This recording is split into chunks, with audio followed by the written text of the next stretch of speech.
నమస్కారం.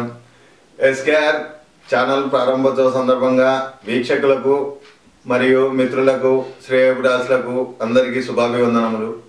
ముఖ్యంగా ఈ భాగంలో మీకు అందరికీ తెలియజేయడం ఏమనగా ఈ పులిపిర్లు అనేటివి ప్రతి మనిషిలో ఇప్పుడు సర్వసాధారణంగా వస్తూనే ఉన్నాయి.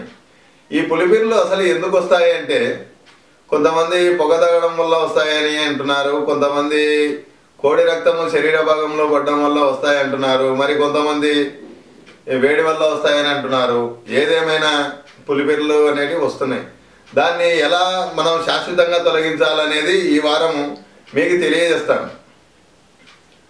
ముఖ్యంగా ఈ కాలము యువతీ యువకుల్లో ఈ పులిపిర్లు శరీర భాగంలో కంటే ముక్కు మీద కానీ మూతి మీద కానీ కన్రెప్పల మీద కానీ వస్తే చాలా బాధపడతారు.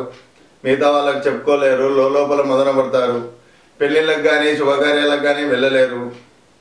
ఇంకోటి ముఖ్యమైన వాళ్ళు ఎవరైనా కలిసినప్పుడు వాళ్ళతో మాట్లాడాలంటే ముఖానికి పులిపిర్లు ఉన్న చోట కచ్చిప్ కానీ చెయ్యడం పెట్టుకొని కానీ మాట్లాడతారు.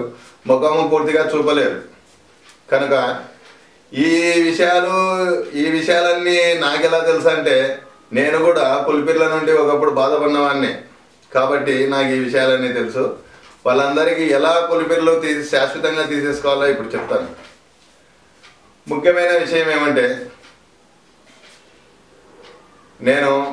నాకు ఈ ప్లేస్లో మీరు బాగా జూమ్ చేసి చూడగలిగితే ఈ కనురెప్ప పైన 3 పులిపిర్లు ఉండేటివి. ఒకటి పెద్దది ఉండేది, 2 చిన్నవి ఉన్నాయి. ఆ పెద్దది తీసేసుకున్నాను, కానీ చిన్నవి 2 ఉన్నాయి. ఈ చేతి మీద కానీ 2 పులిపిర్లు ఉండేటివి, అవి కూడా తీసేసుకున్నాను.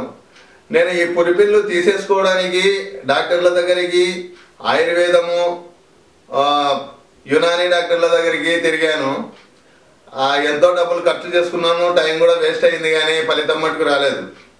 అయితే 1 సంవత్సరం కింద మా ఫ్రెండ్ పెళ్ళికి శ్రీశైలం వెళ్ళినప్పుడు అక్కడ భోంచేసుకొని రిలాక్స్ కోసం కొండ కిందికి వెళ్ళాను. అక్కడ ఒక ముసలావిడ కూర్చొని ఉంది. ఆమెకి ఆహారాన్ని నేను తెచ్చిచ్చాను. ఆహారం తెచ్చిచ్చినాక భోంచేసి తృప్తిగా నా ముఖంకి వెళ్ళి చూసి, ఏంటి నీకు పులిపిర్లు ఉన్నాయి, ఇవి శాశ్వతంగా నేను పోయే మార్గం చెప్తాను, నువ్వు ఆ పని చెయ్యి అని చెప్పింది. ఏదో చెప్పవా, చెప్పి పుణ్యం కట్టుకో అని చెప్పి అన్నాను. అప్పుడు మీ దరిదాపుల్లో కానీ చుట్టుపక్కల్లో కానీ ఎవరైనా గుర్రం బండి కానీ గుర్రం కానీ ఉంటే దాని తోకలోని 4 వెంట్రుకలు తీసుకొని వచ్చి ఈ పులిపిర్ల మీద చుట్టి కానీ లేదా నున్నగా దువ్వి కానీ లేదా లాగి కానీ రోజు ఒక 5 నిమిషాలు అలా చేస్తే అలా 60 రోజులు చేయాలి. అలా చేస్తే శాశ్వతంగా పులిపిర్లు పోతాయి. మనము ఫ్రెండ్స్ మీకు నిజంగా చెప్పాలంటే డాక్టర్ల దగ్గరికి వీళ్ళ దగ్గరికి పోయి అనేక డబ్బులు ఖర్చు చేస్తాము. ఇది చాలా సింపుల్ చిట్కా. మీరందరూ ఇది ఫాలో అవుతారని, మీకు ఈ వీడియో నచ్చుతుందని, మీకు నచ్చితే ఇలా చేయండి, మీ ఫ్రెండ్స్కు షేర్ చేయండి, మీకు నచ్చితే లైక్ చేయండి. ఇలాంటి అనేక వీడియోస్, ఇలాంటి అనేక చిట్కాలు మీకు తెలియజేస్తాను. మా ఛానల్ని సబ్స్క్రైబ్ చేసుకోండి. నమస్కారం.